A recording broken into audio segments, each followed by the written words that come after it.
All right, let's go Cleveland Browns now. Coming off it was a weird season, Sam. 5 different starting quarterbacks. Joe Flacco straight off his couch, leading the Browns to the playoffs. Deshaun Watson dealing with multiple injuries, and the counter continues. The last time we saw Deshaun Watson play good football was 2020. It was the COVID year. It has been a while for Deshaun Watson. We come in with him as the biggest question mark this year, because you and I have talked about this a bunch. The Browns have a very good roster. Last year they reshaped their defensive line. They went from a defensive line that only had Myles Garrett to being one of the best pure pass rushing 4-man defensive lines in the NFL. Zadarius Smith came in, and Dalvin Tomlinson, and they had one of the better defenses in the NFL, playing man coverage more than any team in the league and making life really difficult for opposing quarterbacks until the playoffs against Houston. So a lot of pieces in place for Cleveland. Every team, it comes down to the quarterback, but maybe no more important than Cleveland getting their big investment, Deshaun Watson, on track at some point here.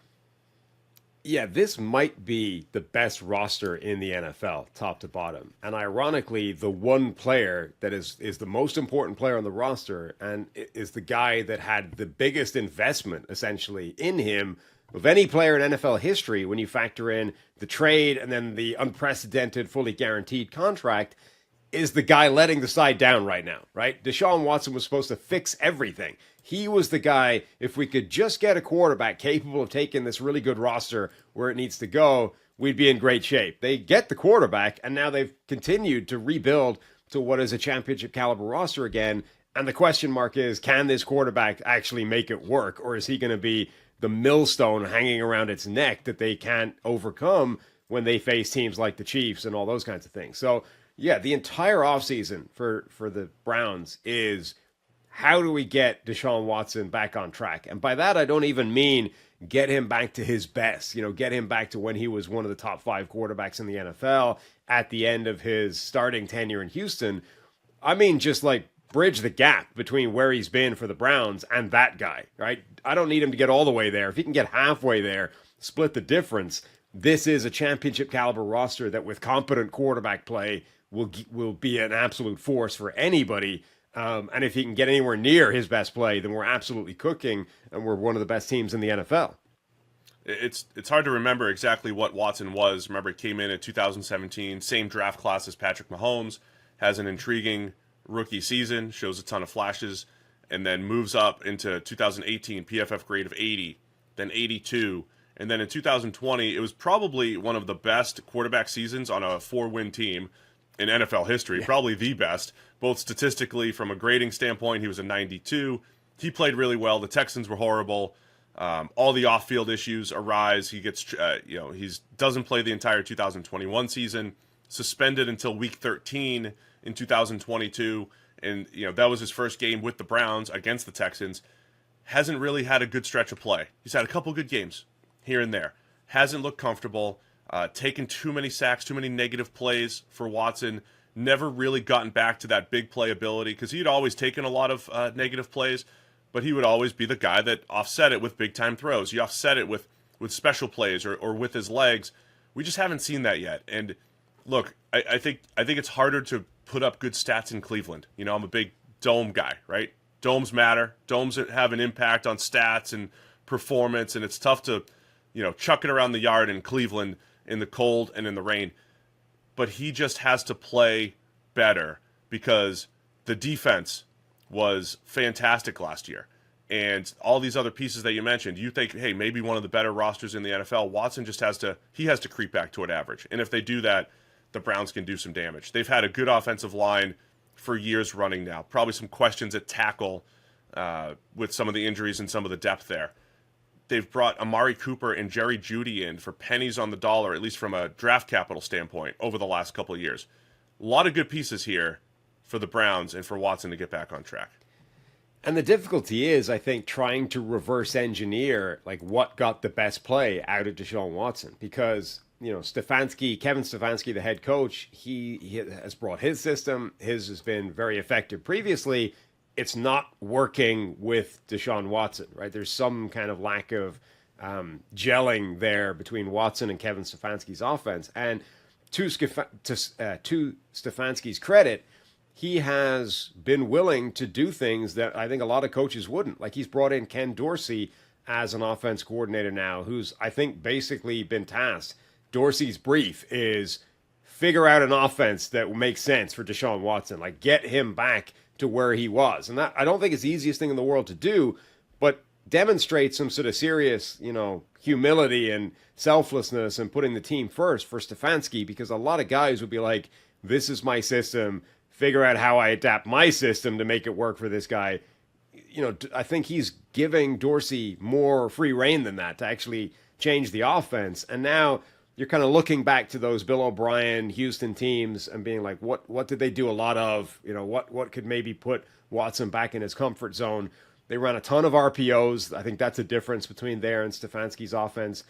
Both offenses run from empty a lot. I think Watson likes sort of surveying the field and having the chaos of, if it breaks down, give me the most amount of options. Let me be Russell Wilson in his prime, run around back there, find a play.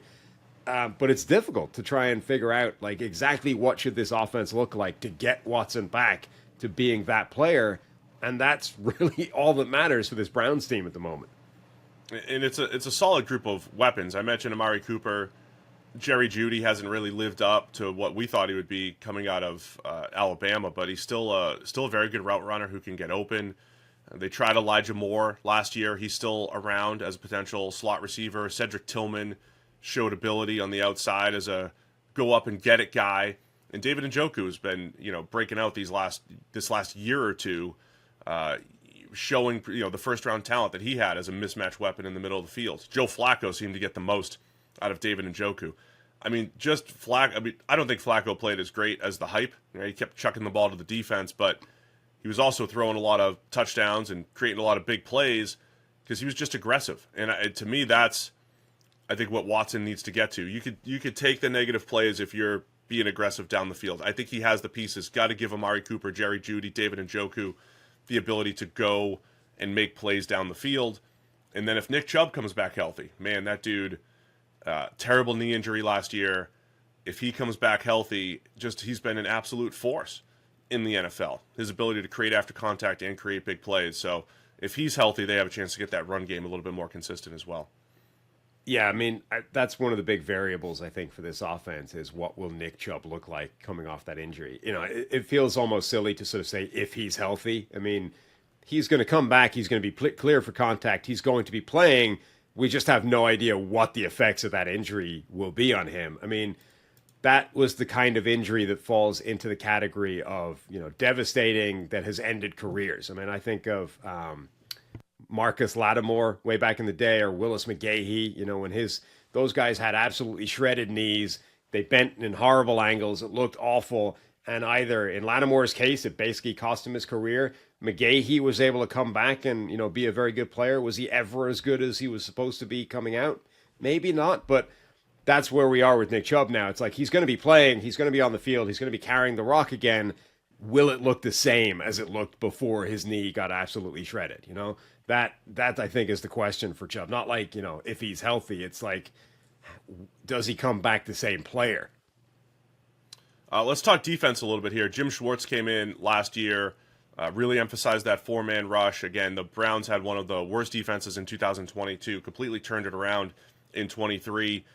Schwartz's system coincided with getting Myles Garrett some help. I think Myles Garrett, and it's tough to separate the best edges in the NFL. I think Myles Garrett's number one, though, from a pass rush perspective. What he does in the run game, he is absolutely unblockable, even if the sack totals don't always say it. He's the most difficult to block in the NFL the last couple of years. But they got him as Darius Smith, Obo Okoronkwo as a third rusher that they can move around a little bit. I even just love some of the pieces on the defensive tackle. I mentioned Dalvin Tomlinson earlier, but getting the most out of guys like Maurice Hurst, later in his career, and Shelby Harris, who's been a really dependable player. They've just done a really nice job of building depth with good, dependable players up front on this defense. Yeah, I mean, it was Myles Garrett and nobody else for a while, and that wasn't good enough. As soon as they gave him more help, Jim Schwartz's defense, I think, also aids that. His scheme really lets those guys attack, really puts them in a position to make an impact. And we saw the impact that had on the back seven then. You know, what just getting a consistent source of pressure from more than one guy can do to a group of talented cornerbacks. And, you know, Denzel Ward, I think, is still a top corner. Greg Newsome, former first-round pick. Martin Emerson on the other side has really emerged as a high-end corner. They were having, in training camp, joint scrimmages with the Vikings. And Martin Emerson, I think Denzel Ward is out. Emerson was the guy drawing Justin Jefferson reps, right, all the time. And, okay, he got beaten sometimes because it's Justin Jefferson, but the reports were generally that was like an even battle, you know. And if you just watch the highlight clips, Emerson's getting Jefferson as often as Jefferson is getting Emerson. So, you know, he's really emerged as a force, as a number 2 corner. And, you know, Grant Delpit has been fantastic at safety. Like, that's a really, really good group. They just paid big money to Jeremiah Owusu-Koramoah at linebacker. Freakish athlete, incredibly explosive, credible range, you know, can make plays all over the field.